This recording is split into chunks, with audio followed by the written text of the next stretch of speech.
Mahirap pa rin pong paniwalaan ang tindi ng pinsalang tinamo ng Leyte na amin pong personal na nakita sa aming paglilibot doon.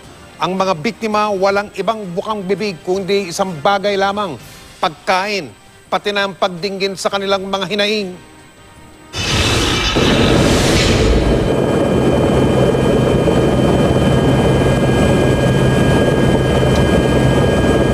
Isang malagim na bangungot.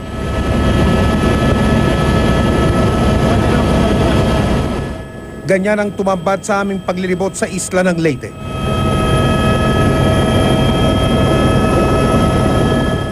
Tila hindi na kailangan tuusin ang opisyal na halaga ng pinsala dahil sa tingin pa lang halos walang natira. Ito ang katedral. Ultimong ang pinakamatibay na estruktura na itumba.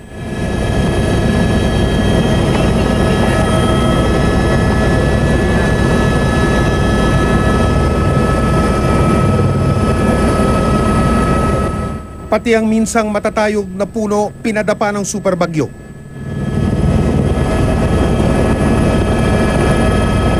Ang tubig na bakas ng matinding storm surge naroon pa rin. Nasa loob na kami mismo ng lungsod ng Tacloban. Wala pa kami nakikitang kahit isang bahay dito na walang sira dahil sa superbagyo.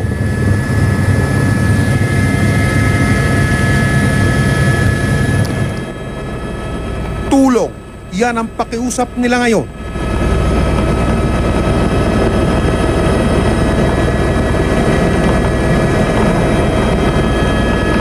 Sa patuloy naming paglilibot sa Himpapawid, ito ang tumambad. Ito isang barko. Sumadsad na barkong nililimas ang laman ng mga residente. Lahat desperadong malamnan ang kanilang mga tiyan matapos ang 3 araw na gutom. Tignan ninyo ang mga tao, kanya-kanyang hakot na nung mga karga nung barko na mga sakong puti. Tinunto namin ang PDRRMC at pati na ang inaasang sentro sana ng disaster management sa Leyte na warak na warak. Dinatnan namin dito si dating COMELEC Commissioner Gregorio Larrazabal na kakakausap lang daw noon kay Leyte Governor Petilla. Doon mo, sa barko kanina.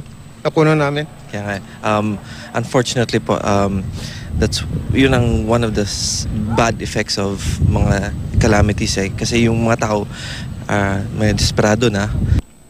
Kwento pa ng isang residenteng dumayo dito sa PDRRMC para sa pagkain dahil sa gutom, nakakatakot na raw ang ilan niyang kababayan. Paglabas namin sigurado yung truck namin, aanuhan ng mga tao, hindi nakakatuloy. Totoo yung balita na yung mga may truck na mga may pagkain, hinaharang ng mga tao. Oo, hinaharang talaga ng mga tao yan.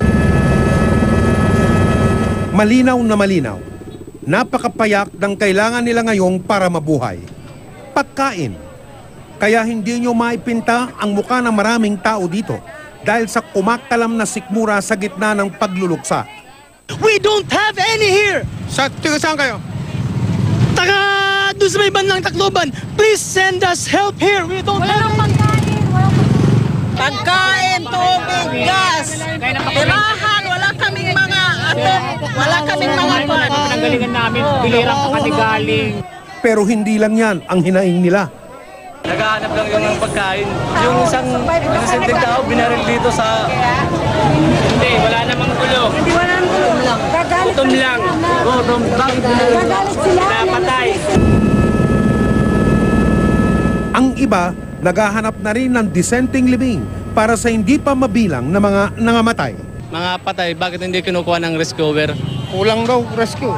Lahat ng patay sa Tacloban, Nasaan ang mga patay? natatapag-tapakan na lang.